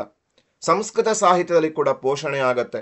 ತ್ರಿವಿಕ್ರಮ ಪಂಡಿತ, ನಾರಾಯಣ ಪಂಡಿತ, 3ನೇ ಸಕಲ ವಿದ್ಯಾ ಚಕ್ರವರ್ತಿಗಳಂತಹ ಕವಿಗಳು ಕೆಲವು ಕೃತಿಗಳ ಮೂಲಕ ಸಂಸ್ಕೃತ ಸಾಹಿತ್ಯಕ್ಕೆ ಕೂಡ ಕೊಡುಗೆಯನ್ನು ಕೊಡ್ತಾರೆ. 4ನೆಯ ಪ್ರಶ್ನೆಯ ಕಡೆಗೆ ಬರೋಣ. 4ನೆಯ ಪ್ರಶ್ನೆ, ಅಲ್ಲಾವುದ್ದೀನ್ ಖಿಲ್ಜಿಯ ಸುಧಾರಣೆಗಳನ್ನು ತಿಳಿಸಿ ಅಂತ. ಬಹಳ ಪ್ರಮುಖವಾದಂತಹ ಒಂದು 5 ಅಂಕದ ಪ್ರಶ್ನೆ. 10 ಅಂಕಕ್ಕೆ ಕೂಡ ಕೇಳ್ಬೋದು. ಅಲ್ಲಾವುದ್ದೀನ್ ಖಿಲ್ಜಿಯ ಸಾಧನೆಗಳನ್ನು ಬರೆಯಿರಿ ಅಂತ ಕೇಳಿದಾಗ ನಾವು ಅಲ್ಲಾವುದ್ದೀನ್ ಖಿಲ್ಜಿಯ ಸುಧಾರಣೆಗಳನ್ನು ಬರೆದ್ರೆ ಅಲ್ಲಿ ಕೂಡ 5 ಮಾರ್ಕ್ಸ್ ಸಿಗತ್ತೆ. ಹಾಗಾಗಿ ಇದೊಂದು ಕೋಂಬೋ ಪ್ಯಾಕ್ ಇದ್ದ ಹಾಗೆ. 10 ಅಂಕಕ್ಕೂ ಒಂಚೂರು ಉಪಯೋಗ ಆಗುತ್ತೆ, 5 ಅಂಕಕ್ಕಂತೂ ಪೂರ್ಣ ಉಪಯೋಗ ಆಗುತ್ತೆ. ಅಲ್ಲಾವುದ್ದೀನ್ ಖಿಲ್ಜಿ ದೆಹಲಿ ಸುಲ್ತಾನರ ಖಿಲ್ಜಿ ಮನೆತನದ ಅತ್ಯಂತ ಶ್ರೇಷ್ಠ ದೊರೆ. ಆಡಳಿತಾತ್ಮಕ ಸುಧಾರಣೆಗಳ ಕಡೆಗೆ ಬಂದರೆ ಸೈನಿಕವಾಗಿ ಅತ್ಯಂತ ಶ್ರೇಷ್ಠ ಸಾಧನೆ ಮಾಡ್ತಾನೆ. ಆಡಳಿತಾತ್ಮಕವಾಗಿ ಕೂಡ ಅದ್ಭುತ ಸಾಧನೆಯನ್ನು ಮಾಡ್ತಾನೆ. ಪ್ರಬಲವಾದಂತಹ ಒಬ್ಬ ದೊರೆ ಇವನು, ಸಮರ್ಥನಾದಂತಹ ದೊರೆ. ಬಲಿಷ್ಠವಾದಂತಹ ಕೇಂದ್ರ ಸರ್ಕಾರವನ್ನು ರಚನೆ ಮಾಡ್ತಾನೆ. ಬಲಿಷ್ಠ ಕೇಂದ್ರ ಸರ್ಕಾರದ ಜೊತೆಗೆ ಒಂದು ವಿಶೇಷ ಸಿದ್ಧಾಂತ, ಡಿವೈನ್ ಥಿಯರಿ ಅಂತ ಕರೀತಾರೆ ಸಾಮಾನ್ಯವಾಗಿ, ದೈವದತ್ತ ಸಿದ್ಧಾಂತದಲ್ಲಿ ನಂಬಿಕೆಯನ್ನು ಹೊಂದಿರ್ತಾನೆ. ತಾನು ಭೂಮಿಯ ಮೇಲಿನ ದೇವರ ಪ್ರತಿನಿಧಿ, ದೇವರ ನೆರಳು ಎಂದು ಘೋಷಿಸಿಕೊಳ್ತಾನೆ.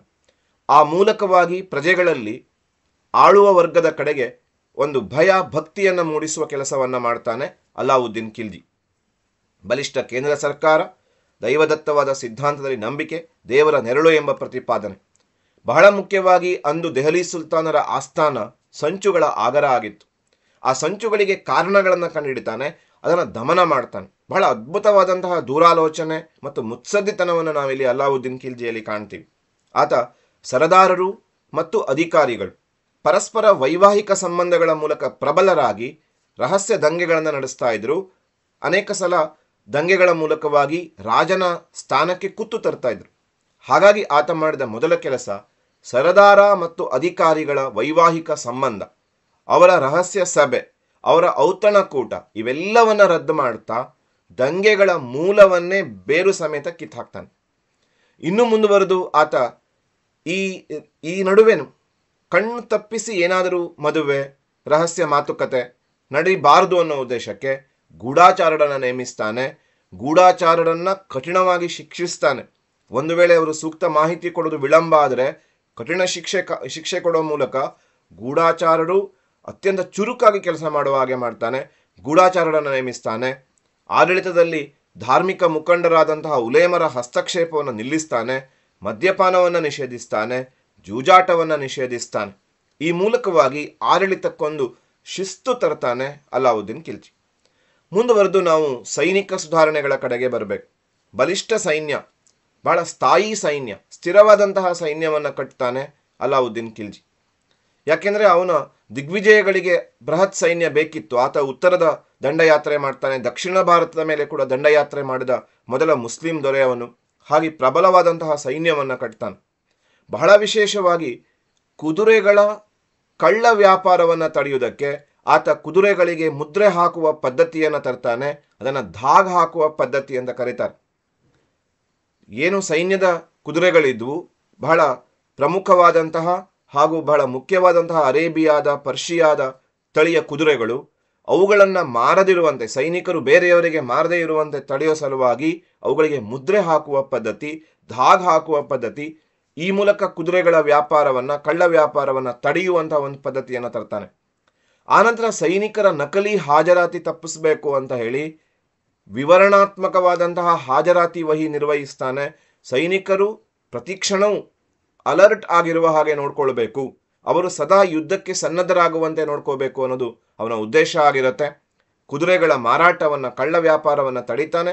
ಸೈನಿಕರು ಪ್ರತಿದಿನ ಬಂದು ಸೈನಿಕ ಕವಾಯತುಗಳಲ್ಲಿ, ತರಬೇತಿಗಳಲ್ಲಿ ಪಾಲ್ಗೊಳ್ಳಬೇಕು. ಯಾವುದೇ ಕಾರಣಕ್ಕೂ ಅವರು ಗೈರ ಆಗಬಾರ್ದು ಅನ್ನೋ ಉದ್ದೇಶಕ್ಕೆ ವಿವರಣಾತ್ಮಕವಾದ ಹಾಜರಾತಿ ವಹಿಯನ್ನು ತರ್ತಾನೆ. ಹಿಂದೆ ಜಹಾಗೀರನ್ನು ಕೊಡ್ತಾ ಇದ್ರು, ಆ ಜಹಗೀರನ್ನು ಕೊಡುವುದನ್ನು ತೆಗೆದುಹಾಕ್ತಾನೆ. ಯಾಕಂದರೆ ಜಹಗೀರನ್ನು ಪಡೆದುಕೊಂಡಂತಹ ಸೈನಿಕರು ಕ್ರಮೇಣ ರಾಜನ ವಿರುದ್ಧವೇ ತಿರುಗಿ ಬೀಳ್ತಿದ್ರು. ಹಾಗಾಗಿ ಆತ ನಗದು ರೂಪದಲ್ಲಿ ವೇತನ ಕೊಡ್ತಾನೆ. 234 ಟಂಕಗಳ ವಾರ್ಷಿಕ ವೇತನವನ್ನು ನಿಗದಿಗೊಳಿಸ್ತಾನೆ. ಕುದುರೆಯನ್ನು ಹೊಂದಿದ್ದವರಿಗೆ 78 ಟಂಕ ಹೆಚ್ಚುವರಿಯಾಗಿ ಸಿಗತ್ತೆ. ಅತ್ಯಂತ ಕರಾರುವಕ್ಕಾದಂತಹ ವೇತನ. ತೀರಾ ಐಷಾರಾಮಿ ಜೀವನವನ್ನು ನಡೆಸೋಕ್ಕಾಗಬಾರ್ದು. ಸೈನಿಕರು ತಮಗೆ ಬಂದಂತಹ ಸಂಬಳದಲ್ಲಿ ತಮ್ಮ ಖರ್ಚು ವೆಚ್ಚವನ್ನು ಮಾತ್ರ ನೋಡ್ಕೊಂಡು ಹೋಗಬೇಕು. ಆ ರೀತಿಯಲ್ಲಿ ಅವರನ್ನು ನಿಗದಿಪಡಿಸಿದ ಸಂಬಳದಲ್ಲಿ ಕಟ್ಟಾಕ್ತಾನೆ ಅವನು.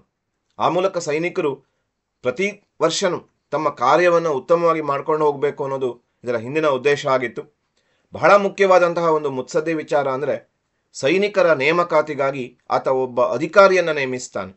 ಈ ನೇಮಕಾತಿಯನ್ನು ನಾವಿವತ್ತು ಸ್ಪರ್ಧಾತ್ಮಕ ಪರೀಕ್ಷೆಗಳ ಮೂಲಕ ನಡೆಸ್ಕೊಂಡು ಹೋಗೋದನ್ನು ನೋಡ್ತೀವಿ. ಆದರೆ ಅವತ್ತೇ ಆತ ಸೈನಿಕರನ್ನ ಆಯ್ಕೆ ಮಾಡುವುದಕ್ಕೆ ಒಬ್ಬ ಅಧಿಕಾರಿಯನ್ನು ನೇಮಿಸುವ ಕಾರ್ಯ ಮಾಡ್ತಾನೆ. ಆರಿಜ್ ಇ ಮುಮಾಲಿಕ್ ಎಂಬಂತಹ ಒಬ್ಬ ಸೇನಾಧಿಕಾರಿಯನ್ನು ಕೂಡ ನೇಮಿಸ್ತಾನೆ. ಹೀಗೆ ಕೆಲವೊಂದಿಷ್ಟು ಸೈನಿಕ ಸುಧಾರಣೆಗಳನ್ನು ತಂದ ಮೇಲೆ ಕಂದಾಯ ಸುಧಾರಣೆಗಳು, ವೈಜ್ಞಾನಿಕವಾಗಿ ಭೂಮಿಯ ಅಳತೆ ಮಾಡಿಸ್ತಾನೆ. ಅದರ ಪ್ರಕಾರ, ವೈಜ್ಞಾನಿಕವಾಗಿ ಅಳತೆ ಮಾಡಿದ ಭೂಮಿಯ ಪ್ರಕಾರ ಅದರ ಫಲವತ್ತತೆಗೆ ಅನುಗುಣವಾಗಿ ಕಂದಾಯವನ್ನು ನಿಗದಿಗೊಳಿಸ್ತಾನೆ. ಕೆಲವೊಂದಿಷ್ಟು ಜನರ ಮೇಲೆ ಕಂದಾಯವನ್ನು ಹೆಚ್ಚು ವಿಧಿಸ್ತಾನೆ. ಅದರಲ್ಲಿ ಉಲೇಮರು, ಸರದಾರರು, ಜಾಗೀರ್ದಾರರು. ಯಾಕೆ ಇವರಿಗೆ ಹೆಚ್ಚು ತೆರಿಗೆ ಅಂತಂದರೆ, ಇವರು ತಮ್ಮ ಶ್ರೀಮಂತಿಕೆಯಿಂದ ಆವಾಗ ಪ್ರಚೋದನೆ ಕೊಡ್ತಾ ಇದ್ರು, ದಂಗೆಗಳಿಗೆ ಪ್ರಚೋದನೆ ಕೊಡ್ತಾ ಇದ್ರು, ಅರಸನ ವಿರುದ್ಧವೇ ಕಾರ್ಯಾಚರಣೆ ಮಾಡ್ತಾ ಇದ್ರು. ಹಾಗಾಗಿ ಅವರನ್ನು ಹದ್ದುಬಸ್ತಲ್ಲಿಡಬೇಕು ಅಂತ ಅವರ ಮೇಲೆ ತೆರಿಗೆಯನ್ನು ಹೆಚ್ಚು ಮಾಡ್ತಾನೆ. ಅವರೇನು ಐಷಾರಾಮಿತನವನ್ನು ಮೆರಿತಾ ಇದ್ರು, ಅವರ ಐಷಾರಾಮಿತನವನ್ನು ಕಡಿಮೆ ಮಾಡಬೇಕು. ಹೆಚ್ಚು ತೆರಿಗೆಯನ್ನು ವಿಧಿಸುವ ಮೂಲಕ ಅವರನ್ನು ತೆಪ್ಪಗಿಡುವಂಥ ಪ್ರಯತ್ನ ಮಾಡ್ತಾನೆ ಅಲ್ಲಾವುದ್ದೀನ್ ಖಿಲ್ಜಿ. ಉಲೇಮರು, ಸರದಾರರು ಮತ್ತು ಜಾಗೀರ್ದಾರರ ಮೇಲೆ ಹೆಚ್ಚು ತೆರಿಗೆಯನ್ನು ವಿಧಿಸ್ತಾನೆ. ಮುಸ್ಲಿಮೇತರರ ಮೇಲೆ 3 ಪ್ರಮುಖ ತೆರಿಗೆಗಳನ್ನು ವಿಧಿಸ್ತಾನೆ. ಅದರಲ್ಲಿ ಜಜಿಯಾ 1, ಜಜಿಯಾ ತಲೆಗಂದಾಯ, ಯಾತ್ರಾಕರ ಹಾಗೂ ಸರಕು ತೆರಿಗೆ ಎಂಬಂತಹ 3 ತೆರಿಗೆಗಳನ್ನು ಮುಸ್ಲಿಮೇತರರ ಮೇಲೆ ವಿಧಿಸ್ತಾನೆ. ಸಾಮಾನ್ಯವಾಗಿ ಮುಸ್ಲಿಮೇತರರು ಕೊಡಬೇಕಾಗಿದ್ದಂತಹ ಜಜಿಯಾ ಎಂಬ ತಲೆಗಂದಾಯ, ಪವಿತ್ರ ಸ್ಥಳಗಳಿಗೆ ಮುಸ್ಲಿಮೇತರರು ತಮ್ಮ ಪವಿತ್ರ ಸ್ಥಳಗಳಿಗೆ ಹೋದಾಗ ಅಲ್ಲಿ ಕೊಡಬೇಕಾದಂತಹ ಕರ ಹಾಗೂ ಸರಕುಗಳನ್ನು ಸಾಗಾಟ ಮಾಡುವಾಗ ಕೊಡಬೇಕಾದಂತಹ ತೆರಿಗೆ, ಈ 3 ತೆರಿಗೆಯನ್ನು ವಿಧಿಸ್ತಾನೆ. ಕಂದಾಯ ಅಧಿಕಾರಿಗಳು ಭ್ರಷ್ಟಾಚಾರ ಮಾಡಬಾರ್ದು, ಹೆಚ್ಚು ಕಂದಾಯವನ್ನು ವಸೂಲಿ ಮಾಡಬಾರ್ದು. ಅದಕ್ಕೋಸ್ಕರ ಅವರ ಸಂಬಳವನ್ನೇ ಹೆಚ್ಚು ಮಾಡ್ತಾನೆ. ಒಂದು ವೇಳೆ ಸಂಬಳ ಹೆಚ್ಚು ಮಾಡಿದಾಗಿಯೂ ಅವರೇನಾದರೂ ಭ್ರಷ್ಟಾಚಾರ ಮಾಡಿದರೆ ಅವರನ್ನು ಕಠಿಣವಾಗಿ ಶಿಕ್ಷಿಸ್ತಾನೆ. ಹಾಗೂ ಮುಸ್ತಕ್ ರಾಜ್ ಎಂಬಂತಹ ಒಬ್ಬ ಅಧಿಕಾರಿಯನ್ನ ಈ ಕಂದಾಯದ ಸಂಗ್ರಹಣೆಗಾಗಿ ನೇಮಿಸ್ತಾನೆ.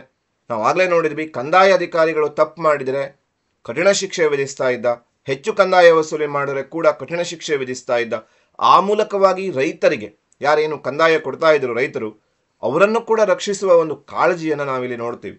ಸೊ ಮುಸ್ತಕ್ ರಾಜ್ ಎಂಬ ಅಧಿಕಾರಿಯನ್ನು ನೇಮಿಸ್ತಾನೆ ಕಂದಾಯ ಸಂಗ್ರಹಣೆಗಾಗಿ. ಆನಂತರ ನಾವು ಕೊನೆಯ ಒಂದು ಸುಧಾರಣೆಗೆ ಬರ್ತೀವಿ, ಮಾರುಕಟ್ಟೆ ನಿಯಂತ್ರಣ ಅಥವಾ ಆರ್ಥಿಕ ಸುಧಾರಣೆ ಅಂತ ಹೇಳ್ಬೋದು. ಈತ ಒಂದು ಬೃಹತ್ ಸೈನ್ಯವನ್ನು ಹೊಂದಿದ್ದ, ಸೈನಿಕರಿಗೆ ಸಂಬಳ ನಿಗದಿಗೊಳಿಸಿದ್ದ 234 ಟಂಕ, ಹಾಗೂ ಕುದುರೆಯನ್ನು ನಿರ್ವಹಿಸುವವರಿಗೆ 78 ಟಂಕ ಹೆಚ್ಚುವರಿಯಾಗಿ ಸಿಗ್ತಿತ್ತು. ಈ ಸಂಬಳದಲ್ಲಿ ಸೈನಿಕರು ಕೂಡ ಆರಾಮಾಗಿ ಜೀವನ ಮಾಡಬೇಕು. ಅದಕ್ಕೋಸ್ಕರ ಆತ ಏನು ಮಾಡ್ತಾನೆ ಅಂತಂದರೆ, ಮಾರುಕಟ್ಟೆಯ ದೈನಂದಿನ ವಸ್ತುಗಳ ಬೆಲೆಯನ್ನು ನಿಗದಿಗೊಳಿಸ್ತಾನೆ. ಆ ನಿಗದಿಗೊಳಿಸಿದಂತಹ ಬೆಲೆ ಅವನ ಸಾಮ್ರಾಜ್ಯದಾದ್ಯಂತ ಏಕರೂಪವಾಗಿ ಇರುತ್ತೆ. ಅದಕ್ಕೋಸ್ಕರ ಆತ ಪ್ರತ್ಯೇಕ ಇಲಾಖೆಯನ್ನು ಆರಂಭಿಸ್ತಾನೆ, ಅಧಿಕಾರಿಗಳನ್ನು ನೇಮಿಸ್ತಾನೆ, ಒಂದು ದರ ಪಟ್ಟಿಯನ್ನು ಕೊಡ್ತಾನೆ. ಆ ದರ ಪಟ್ಟಿಯಂತೆ ವಸ್ತುಗಳನ್ನು ಮಾರಬೇಕಾಗಿತ್ತು. ಒಂದು ದರ ಪಟ್ಟಿಯನ್ನು ನಾವು ಗಮನಿಸುವುದಾದರೆ ಅಲ್ಲಿ ಈ ಥರ ಆ ದರಪಟ್ಟಿ ಬರುತ್ತೆ. ಗೋಧಿ 1 ಮಣಕ್ಕೆ 7.5 ಜಿತಾಲ್, ಇದು ಏಕರೂಪವಾದಂತಹ ದರ, ಎಲ್ಲ ಕಡೆ ಅವನ ಸಾಮ್ರಾಜ್ಯದಾದ್ಯಂತ ಇದೇ ದರ ಅನ್ವಯ ಆಗ್ತಿತ್ತು. ಅಕ್ಕಿಗೆ 5 ಜಿತಾಲ್, ದ್ವಿದಳ ಧಾನ್ಯಗಳಿಗೆ 5 ಜಿತಾಲ್, ಬಾರ್ಲಿಗೆ 4 ಜಿತಾಲ್, ಹಸುವಿಗೆ 4 ರಿಂದ 5 ಟಂಕ, ಒಬ್ಬ ಗುಲಾಮನಿಗೆ 100 ರಿಂದ 200 ಟಂಕ. ಹೀಗೆ ಬೇರೆ ಬೇರೆ ರೀತಿಯ ವಸ್ತುಗಳಿಗೆ, ದೈನಂದಿನ ಅಗತ್ಯ ವಸ್ತುಗಳ ಬೆಲೆಗಳನ್ನು ನಿಗದಿಗೊಳಿಸ್ತಾನೆ. ಆ ಬೆಲೆ ಏಕರೂಪವಾಗಿ ಇರುತ್ತೆ. ತೂಕ ಅಳತೆಯಲ್ಲಿ ಯಾರೂ ಕೂಡ ಮೋಸ ಮಾಡುವಂತಿರಲಿಲ್ಲ. ಉಗ್ರಾಣಗಳಲ್ಲಿ ಧಾನ್ಯಗಳನ್ನು ಸಂಗ್ರಹಿಸಿಡ್ತಾ ಇದ್ದ. ತುರ್ತು ಪರಿಸ್ಥಿತಿಯಲ್ಲಿ ಅವುಗಳನ್ನು ಬಳಸ್ಕೊಳ್ತಾ ಇದ್ರು. ಕಠಿಣವಾದ ಶಿಕ್ಷೆ ಇತ್ತು ತೂಕ ಅಳತೆಯಲ್ಲಿ ಮೋಸ ಮಾಡಿದರೆ. ಎಷ್ಟು ತೂಕ ಅಳತೆಯಲ್ಲಿ ಮೋಸ ಮಾಡ್ತಾರೋ ಅಷ್ಟು ಭಾಗವನ್ನು ಅವರ ದೇಹದಿಂದ, ವಿಶೇಷವಾಗಿ ತೊಡೆಯ ಭಾಗದಿಂದ ಮಾಂಸದ ರೂಪದಲ್ಲಿ ವಸೂಲಿ ಮಾಡ್ತಾ ಇದ್ರು, ಅಳತೆಯಲ್ಲಿ ಮೋಸ ಮಾಡಿದರೆ, ತೂಕದಲ್ಲಿ ಮೋಸ ಮಾಡಿದರೆ. ಹಾಗೆ ಯಾರೂ ಕೂಡ ತೂಕ ಅಳತೆಯಲ್ಲಿ ಮೋಸ ಮಾಡೋದಕ್ಕೆ ಹೋಗಿರಲಿಲ್ಲ. ಹೀಗೆ ಒಂದು ವಿಶೇಷವಾದಂತಹ ಮಾರುಕಟ್ಟೆಯ ಬೆಲೆಗಳನ್ನು ನಿಗದಿಪಡಿಸುವ ಮತ್ತು ಇಡೀ ಮಾರುಕಟ್ಟೆಯನ್ನೇ ತನ್ನ ನಿಯಂತ್ರಣಕ್ಕೆ ತೆಗೆದುಕೊಳ್ಳುವ ಹಾಗೂ ಎಲ್ಲರಿಗೂ ದೈನಂದಿನ ವಸ್ತುಗಳು ಸುಲಭ ಬೆಲೆಗೆ ದೊರಕುವಂತೆ ಮಾಡುವ ಒಂದು ಅದ್ಭುತ ಚಿಂತನೆ ಮಾರುಕಟ್ಟೆಯ ನಿಯಂತ್ರಣದಲ್ಲಿ ನಮಗೆ ಸಿಗತ್ತೆ. ಹೀಗೆ ಅತ್ಯುತ್ತಮವಾದಂತಹ ಒಂದು ಆಡಳಿತದ ಮೂಲಕ, ತನ್ನ ಸುಧಾರಣೆಗಳ ಮೂಲಕ ಅಲ್ಲಾವುದ್ದೀನ್ ಖಿಲ್ಜಿ ಅನೇಕ ವಿಷಯಗಳಿಗೆ, ಮುಂದಿನ ಅನೇಕ ಆಳುವವರಿಗೆ ಒಬ್ಬ ಮಾದರಿಯಾಗಿ ನಿಲ್ತಾನೆ. ಮುಂದುವರೆದು ಈ ಸರಣಿಯ ಒಂದು ಕೊನೆಯ ಪ್ರಶ್ನೆ, ಅಕ್ಬರನ ಧಾರ್ಮಿಕ ಮತ್ತು ರಜಪೂತ್ ನೀತಿಯನ್ನು ವಿವರಿಸಿ ಅಂತ. ಅಕ್ಬರ್ ಮೊಘಲರ ಒಬ್ಬ ಶ್ರೇಷ್ಠ ದೊರೆ. ಮೊಘಲರ ಶತ್ರುಗಳಾಗಿದ್ದವರು ರಜಪೂತರು. ಆದರೆ ರಜಪೂತರು ತಮ್ಮ ವೀರತ್ವಕ್ಕೆ, ಶೂರತ್ವಕ್ಕೆ, ಸ್ವಾಭಿಮಾನಕ್ಕೆ, ಸ್ವಾಮಿನಿಷ್ಠೆಗೆ ಹೆಸರಾದವರು. ಹಾಗಾಗಿ ಅವರನ್ನು ತನ್ನ ಸ್ನೇಹಿತರನ್ನಾಗಿ ಮಾಡಿಕೊಳ್ಬೇಕು. ಈ ಉದ್ದೇಶದಿಂದ ಅಕ್ಬರ್ ತನ್ನ ರಜಪೂತ್ ನೀತಿಯನ್ನು ಜಾರಿಗೆ ತರ್ತಾನೆ. ಅದರಲ್ಲಿ ಅನೇಕ ವಿಭಿನ್ನವಾದ ಸಂಗತಿಗಳನ್ನು ಪಾಲಿಸ್ತಾನೆ. ಅವುಗಳನ್ನು ನಾವು ಒಂದೊಂದಾಗಿ ಗಮನಿಸುವುದಾದರೆ, ಸ್ನೇಹ ಸಂಬಂಧದ ನೀತಿ ಅಂತ, ರಜಪೂತರನ್ನು ಸ್ನೇಹಿತರನ್ನಾಗಿ ಮಾಡಿಕೊಳ್ಳುವಂಥ ಒಂದು ನೀತಿ. ಈ ನೀತಿಗೆ ಅನೇಕ ರಜಪೂತ್ ಅರಸರು ಸ್ವಇಚ್ಛೆಯಿಂದ ಅವನಿಗೆ ಬೆಂಬಲವಾಗಿ ನಿಲ್ತಾರೆ, ಅವನಿಗೆ ಶರಣಾಗತಿಯನ್ನು ಕೋರ್ತಾರೆ. ಈ ಮೂಲಕ ಒಂದು ಸ್ನೇಹ ಸಂಬಂಧವನ್ನು ಬೆಳೆಸ್ಕೊಳ್ತಾನೆ. ಉದಾಹರಣೆಯನ್ನು ಕೊಡಬೇಕು ಅಂದರೆ, ರಣತಂಬೋರ್ನ ರಾಜನಾಗಿದ್ದಂತಹ ಸುರ್ಜನ್ ರಾಯ್, ಕಾಲಿಂಜರ್ನ ರಾಜನಾಗಿದ್ದಂತಹ ರಾಮಚಂದ್ರ ಮತ್ತು ಬಿಕಾನೇರ್ನ ಅರಸ, ಇವರೆಲ್ಲ ಅಕ್ಬರನ ಸ್ನೇಹ ಸಂಬಂಧವನ್ನು ಒಪ್ಪಿಕೊಳ್ತಾರೆ, ಶರಣಾಗತರಾಗ್ತಾರೆ. ಅಕ್ಬರನೊಟ್ಟಿಗೆ ಅವರು ಮಧುರ ಬಾಂಧವ್ಯವನ್ನು ಏರ್ಪಡಿಸ್ಕೊಳ್ತಾರೆ, ಅವನ ಸ್ನೇಹಿತರಾಗ್ತಾರೆ. ಈ ಮೂಲಕವಾಗಿ ಸ್ನೇಹ ಸಂಬಂಧದ ದಾರಿಯ ಮೂಲಕ ಪ್ರಬಲವಾಗಿದ್ದ ಅನೇಕ ರಜಪೂತ್ ರಾಜರನ್ನ ತನ್ನ ಜೊತೆಗೆ ಸೇರಿಸ್ಕೊಳ್ತಾನೆ ಅಕ್ಬರ್. ಆನಂತರ ಸಹಕಾರದ ನೀತಿಯನ್ನು ಅನುಸರಿಸ್ತಾನೆ. ಸಹಕಾರದ ನೀತಿಯಲ್ಲಿ ಆತ ತನ್ನ ಸ್ನೇಹವನ್ನು ಒಪ್ಪಿಕೊಂಡಂತಹ ರಾಜರಿಗೆ ಆಂತರಿಕ ಸ್ವಾಯತ್ತತೆಯನ್ನು ಕೊಡ್ತಾನೆ, ಆಂತರಿಕ ಸ್ವಾಯತ್ತತೆಯ ಸಹಕಾರವನ್ನು ಕೊಡ್ತಾನೆ. ಜೊತೆಯಲ್ಲಿ ಅನೇಕ ರಜಪೂತರಿಗೆ ತನ್ನ ಆಸ್ಥಾನದಲ್ಲಿ ಮನ್ಸಬ್ದಾರರನ್ನಾಗಿ ನೇಮಿಸಿಕೊಳ್ತಾನೆ. ಉದಾಹರಣೆಗೆ ರಾಜ ತೋಡರಮಲ್ಲ, ರಾಜ ಮಾನ್ಸಿಂಗ್, ರಾಜ ಭಗವಾನ್ ದಾಸ್ ಇವರನ್ನೆಲ್ಲ ಆತ ಮನ್ಸಬ್ದಾರರನ್ನಾಗಿ ನೇಮಿಸ್ತಾನೆ. ಈ ಮೂಲಕವಾಗಿ ತನಗೆ ಸ್ನೇಹವನ್ನು ಕೊಟ್ಟವರಿಗೆ ಸ್ವಾಯತ್ತತೆಯನ್ನು ಕೊಡ್ತಾನೆ, ತನಗೆ ಸ್ನೇಹವನ್ನು ಕೊಟ್ಟವರನ್ನು ಅಧಿಕಾರಿಗಳನ್ನಾಗಿ ನೇಮಿಸಿಕೊಳ್ತಾನೆ. ಹೀಗೆ ಸ್ನೇಹ ಸಂಬಂಧದ ದಾರಿಯನ್ನು ಅನುಸರಿಸಿದ, ಸಹಕಾರದ ನೀತಿಯನ್ನು ಅನುಸರಿಸಿದ. ಇನ್ನೂ ಒಂದು ಹೆಜ್ಜೆ ಮುಂದಿಟ್ಟು ವೈವಾಹಿಕ ಸಂಬಂಧಗಳ ದಾರಿಯನ್ನು ಅನುಸರಿಸ್ತಾನೆ. ರಜಪೂತರೊಡನೆ ವೈವಾಹಿಕ ಸಂಬಂಧಕ್ಕೆ ಮುಂದಾಗ್ತಾನೆ. ಸ್ವತಃ ಅಕ್ಬರ್ ಅಂಬರದ ರಾಜಕುಮಾರಿ ಬಿಹಾರಿ ಮಲ್ಲನ ಮಗಳು ಜೋಧಾಬಾಯಿಯನ್ನ ಮದುವೆಯಾಗ್ತಾನೆ. ಈ ಮೂಲಕ ವೈವಾಹಿಕ ಸಂಬಂಧಗಳ ದಾರಿಯನ್ನು ಅನುಸರಿಸ್ತಾನೆ. ಈ ಎಲ್ಲ ದಾರಿಗಳಿಗೆ ಎಲ್ಲ ರಜಪೂತ ರಾಜ್ಯಗಳು ಒಗ್ಗಿಕೊಂಡವು, ಬಗ್ಗಿದುವು ಅಂತಲ್ಲ. ಕೆಲವೊಂದು ರಾಜ್ಯಗಳು, ವಿಶೇಷವಾಗಿ ಒಂದು ರಾಜ್ಯ ಇವನ ನೀತಿಗಳಿಗೆ ವಿರೋಧವಾಗಿತ್ತು. ಆಗ ಅನಿವಾರ್ಯವಾಗಿ ಯುದ್ಧದ ನೀತಿಯನ್ನು ಪಾಲಿಸ್ತಾನೆ. ವಿಶೇಷವಾಗಿ ಮೇವಾರ ರಾಜ್ಯ, ಮೇವಾರ ರಾಜ್ಯದ ಉದಯ್ ಸಿಂಗ್ ಮತ್ತು ಅವನ ಮಗ ರಾಣಾ ಪ್ರತಾಪ್ ಸಿಂಗ್ ಅಕ್ಬರನನ್ನು ವಿರೋಧಿಸ್ತಾರೆ. ಹಾಗಾಗಿ ಅವರೊಂದಿಗೆ ಯುದ್ಧದ ದಾರಿಯನ್ನು ಅನುಸರಿಸ್ತಾನೆ. ಆರಂಭದಲ್ಲಿ ಉದಯ್ ಸಿಂಗನನ್ನು ಸೋಲಿಸ್ತಾನೆ ಹಾಗೂ ರಾಣಾ ಪ್ರತಾಪ್ ಸಿಂಗನೊಂದಿಗೆ 1576ರಲ್ಲಿ ಹಳದಿ ಘಾಟ್ ಯುದ್ಧ ಮಾಡ್ತಾನೆ. ರಾಣಾ ಪ್ರತಾಪ್ ಸಿಂಗನನ್ನು ಸೋಲಿಸುವಲ್ಲಿ ಯಶಸ್ವಿಯಾಗ್ತಾನೆ. ಹೀಗೆ ಅಕ್ಬರ್ ಸ್ನೇಹ ಸಂಬಂಧ, ಸಹಕಾರ ನೀತಿ, ವೈವಾಹಿಕ ಸಂಬಂಧಗಳ ನೀತಿ, ಯುದ್ಧದ ನೀತಿಯ ಮೂಲಕ ರಜಪೂತ್ ರಾಜ್ಯಗಳೊಂದಿಗೆ ಆತ ಮೈತ್ರಿಯುತ ಸಂಬಂಧವನ್ನು ಏರ್ಪಡಿಸ್ತಾನೆ. ತನ್ನನ್ನು ವಿರೋಧಿಸಿದವರನ್ನ ಸೋಲಿಸುವ ಮೂಲಕ ಆ ರಾಜ್ಯಗಳನ್ನು ವಶಪಡಿಸಿಕೊಳ್ಳುವುದಕ್ಕೆ ಮುಂದಾಗ್ತಾನೆ. ಇದು ಅವನ ರಜಪೂತ್ ನೀತಿಯ ಅತ್ಯಂತ ಪ್ರಮುಖವಾದ ಭಾಗಗಳು. ಮುಂದುವರೆದು ಅವನ ಧಾರ್ಮಿಕ ನೀತಿ. ಅಕ್ಬರ್ ಒಬ್ಬ ಜ್ಞಾನ ಸಂಪನ್ನ ದೊರೆ, ಉದಾರಿಯಾದಂತಹ ದೊರೆ. ಅವನ ಧಾರ್ಮಿಕ ನೀತಿಯ ಮೇಲೆ ಅವನ ಹಿಂದೂ ಪತ್ನಿಯ ಪ್ರಭಾವವನ್ನು ಕೂಡ ನಾವು ಕಾಣಬಹುದು. ಹಿಂದೂಗಳನ್ನೇ ಆತ ಅನೇಕ ಹಬ್ಬಗಳೊಡನೆ ಪಾಲ್ಗೊಳ್ತಾ ಇದ್ದ. ಧಾರ್ಮಿಕ ನೀತಿಯಲ್ಲಿ ಬಹಳ ಮುಖ್ಯವಾಗಿ ಆತ ಜಜಿಯಾ ಕಂದಾಯವನ್ನ ಮತ್ತೆ ಯಾತ್ರಾಕರವನ್ನ ರದ್ದು ಮಾಡ್ತಾನೆ. ಇದು ಬಹಳ ಮುಖ್ಯವಾಗಿದ್ದು, ನಾವು ಅಲಾವುದ್ದೀನ್ ಖಿಲ್ಜಿಯ ಕಾಲದಲ್ಲಿ ನೋಡಿದ್ವಿ. ಮುಸ್ಲಿಮೇತರರ ಮೇಲೆ ಜಜಿಯಾ ಕಂದಾಯ ಇತ್ತು, ಯಾತ್ರಾಕರ ಇತ್ತು. ಈ ಕಂದಾಯವನ್ನು ರದ್ದುಗೊಳಿಸುವ ಮೂಲಕ ಒಂದು ಸಮಾನತೆ ತರೋ ಪ್ರಯತ್ನ ಮಾಡ್ತಾನೆ. ಯಾವುದೇ ಧರ್ಮದವರಿರಲಿ, ಅವರು ತಮ್ಮ ಆರಾಧನಾ ಸ್ಥಳ ನಿರ್ಮಾಣ ಮಾಡಿಕೊಳ್ಳುವುದಕ್ಕೆ ಅನುಮತಿಯನ್ನು ಕೊಡ್ತಾನೆ. ಬಾಲ್ಯ ವಿವಾಹ ನಿಷೇಧಿಸ್ತಾನೆ, ಸತಿ ಪದ್ಧತಿ ನಿಷೇಧಿಸ್ತಾನೆ, ವಿಧವಾ ಪುನರ್ವಿವಾಹಕ್ಕೆ ಅವಕಾಶ ಮಾಡಿಕೊಡ್ತಾನೆ. ಹೀಗೆ ಅವನ ಧಾರ್ಮಿಕ ಸುಧಾರಣೆಯನ್ನು ನೋಡಿದಾಗ ಅನೇಕ ಸಾಮಾಜಿಕ ಸುಧಾರಣೆಯ ಅಂಶಗಳು ಕಂಡುಬರುತ್ತೆ.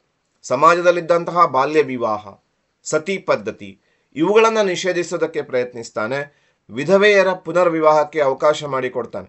ಜೊತೆಗೆ ಹಿಂದೂಗಳ ಅನೇಕ ಹಬ್ಬಗಳಲ್ಲಿ ಪಾಲ್ಗೊಳ್ತಾನೆ ಅಕ್ಬರ್. ಇವೆಲ್ಲವನ್ನ ಅವನ ಧಾರ್ಮಿಕ ಸುಧಾರಣೆಯ ಒಂದಿಷ್ಟು ಭಾಗಗಳಾಗಿ ನೋಡ್ತಾ ಅಕ್ಬರ್ ಒಂದು ಹೊಸ ಧರ್ಮವನ್ನು ಕೂಡ ಸ್ಥಾಪಿಸ್ತಾನೆ.